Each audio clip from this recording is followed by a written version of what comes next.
السلام عليكم ورحمة الله. كل واحد فينا لابس قناع بشكل أو بآخر. سؤال بسيط، بس كلنا بنهرب من الإجابة عليه. ليه بنلبس أقنعة؟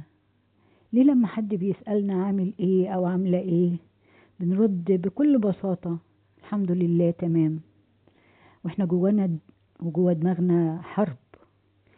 ليه بنخبي تعبنا؟ ليه بنخبي غضبنا؟ حتى نفسنا نقول الحقيقة أحيانا، لكن القناع دايما بيكون ساتر بنستخبى وراه. القناع مش دايما نفاق، ساعات بيكون دفاع بنلبسه عشان ما نتأذيش، عشان نكمل، عشان نحس بالأمان.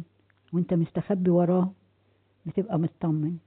بس السؤال الحقيقي، لما بنفضل لابسين القناع، طول ما احنا لابسين القناع بنكون مخبيين ورانا السؤال الحقيقي.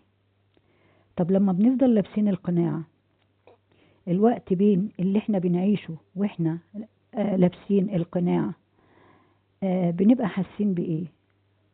ولا الدور اللي احنا اخترعناه والشخصية المزيفة اللي عايشينها شخصية بتكون في غيبوبة؟ النهاردة هنتكلم على الأقنعة النفسية اللي بنلبسها وبتكون دايما مستخبيين وراها. ساعات نلبس قناع القوة، قناع اللطافة والظرافة وخفة الدم، وساعات قناع الهدوء. لكن السؤال، ازاي بتشكل الأقنعة؟ وليه بنخاف نخلعها؟ هل ممكن نعيش من غير قناع أصلا؟ خليك معايا في الحلقة دي، هنتكلم ونكشف ان القناع اللي بنلبسه مش بيحميك، ده هو منعك تكون انت وتعيش حقيقتك. ليه بنلبس أقنعة؟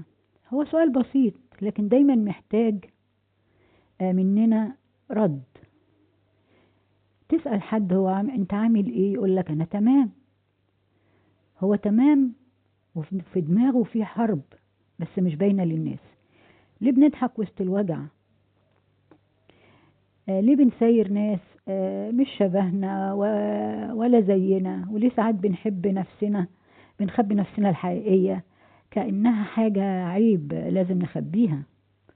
القناعة مش دايما كذب ولا نفاق، ساعات بيكون دفاع عن النفس، دفاع عن وجع قديم، عن تجربة كسرتنا، أو خوف من نظرة الناس لينا. بنلبس القناع عشان نكمل، عشان نكون مقبولين، عشان نحس إننا بخير حتى لو مش بخير. بس الحقيقة كل مرة بنلبس فيها القناع بنبعد خطوة عن حقيقتنا وعن نفسنا. اللي بيخوف فعلا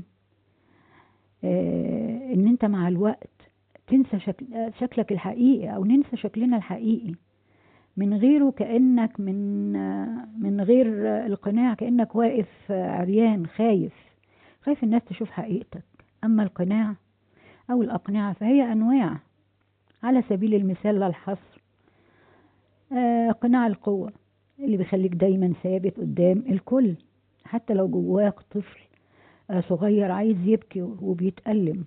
كمان قناع اللطافة والظرافة، وان انت تبقى روحك حلوة وقابل الناس وقابل نفسك.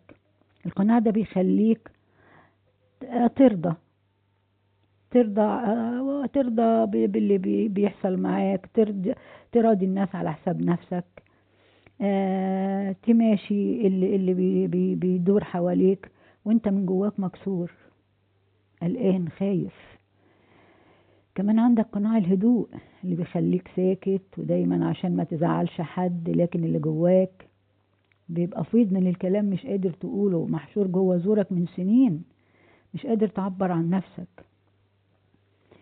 طب عايزين نقول مثلا علماء النفس بيقولوا ايه في حاجة زي كده؟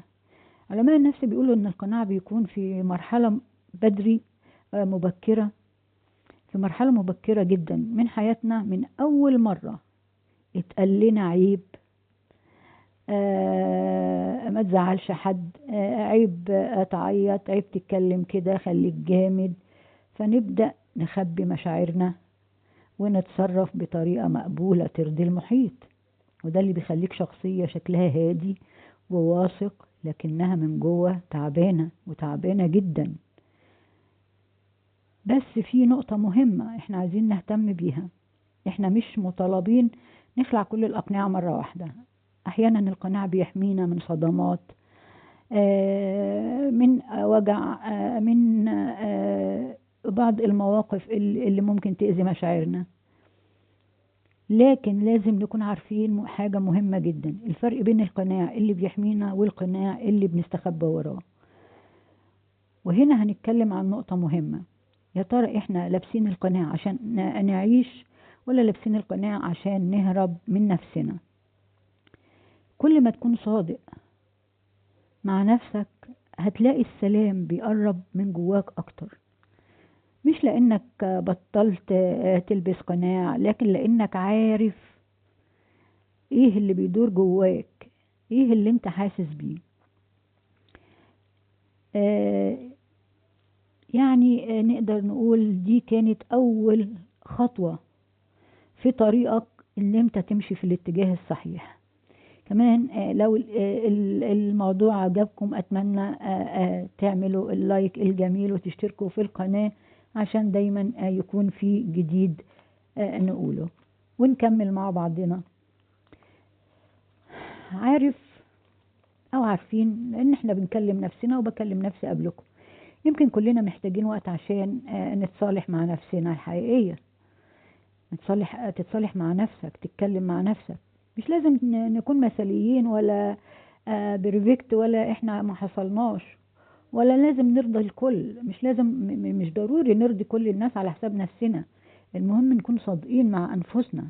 تكون صادق مع نفسك وانت بتتصرف، وانت بتتحرك، وانت لابس القناع. لو كانت المصارحة دي مؤلمة شوية، لما تقعد مع نفسك وتعرف ايه اللي بيوجعك، ولازم القناع ده تقلعه وتعيش بحقيقتك بشخصيتك الحقيقية، يبقى دي أول خطوة للحل، أو نعتبرها علاج جواك. في إيدينا كل حاجة في إيدينا. هي بس تبدأ من جواك وتقول دي أنا فعلا، أو ده أنا فعلا، من غير قناع. جرب تكون أنت، حتى لو خطوة صغيرة في اليوم. قول لأ لما تحس إنها الصح، واعرف إنك تعبت بدل ما تضحك وإنت موجوع ومخبي وجعك. لا، خليك صريح مع نفسك، عبر عن ذاتك، عبر عن ألمك. خلي نفسك ترتاح من التمثيل اللي ملوش أي لازمة. وفي كل مرة هتكون صادق، وفي كل مرة هتكون أنت، هتحس إنك أخف وأقرب لنفسك وأقرب للحياة اللي يستحيل في شيء في الدنيا يغيرها، لأنك أنت الوحيد اللي حاسس بيها. صدقك مع نفسك هو أول خطوة في إنك تقلع أول قناع. صحيح إحنا طول حياتنا بنلبس الأقنعة عشان نرضيهم، آن الأوان نقلعها عشان نرضي أنفسنا، نكون الحقيقيين، نكون أنا ده. اللي يقبلك يقبلك، واللي ما يقبلكش كفاية إن أنت قابل نفسك بحلوها ومرها. زي ما قلنا إحنا مش مثاليين، ولا مطلوب نكون مثاليين، لأن كلنا فينا عيوب. لكن لبس الماسكات باستمرار هتلاقي نفسك في يوم لما تبص المراية انت مش عارف انت مين، مش عارف نفسك. هل انت الشخص اللي وانت صغير كانت اقل حاجة ترضيك، اقل حاجة تبسطك، ولا لسه كلام اللي اتقالك زمان تارك اثر في نفسك ومخليك غصب عنك لازم تلبس القناع؟ هنا هتكتشف انك اخف واقرب لنفسك واقرب للحياة، الحياة اللي انت تستحقها، الحياة اللي انت تتمنى تكون عليها، الحقيقة اللي تتمنى الناس تشوفك عليها حتى لو فيها عيوب. مين كامل؟ الكمال لله وحده. كلنا فينا عيوب، مفيش حد فينا كامل. لكن المشكلة الحقيقية بان احنا بنداري حقيقتنا ونداري عيوبنا، وكأن كل البشر مفهومش عيوب. ودي هنا بتحصل انفصام ما بين شخصيتك الحقيقية وجوهرك، وما بين الصورة اللي لازم الناس عايزينك يشوفوك عليها، والخطوط اللي هم رسموها لك عشان تمشي عليها. لكن خطك انت وطريقك انت وحياتك انت اللي مفروض تكون عليها تاهت، لغاية ما تبص في المراية ما تبقاش عارف نفسك. أتمنى إن شاء الله إن الحلقة تكون عجبتكم. إن شاء الله الحلقة الجاية هتنزل في جزء تاني للحلقة ديت، ليه بنلبس الأقنعة وليه ضروري إن احنا لازم نشيلها. لو القراءة أو الموضوع عجبكم، أتمنى ما تحرمونيش من اللايك والشير والاشتراك في القناة، عشان هتوصلكم مواضيع كتير جدا مهمة وبسيطة، بتتكلم عننا، بتتكلم عن حياتنا، بتلمس جوهرنا.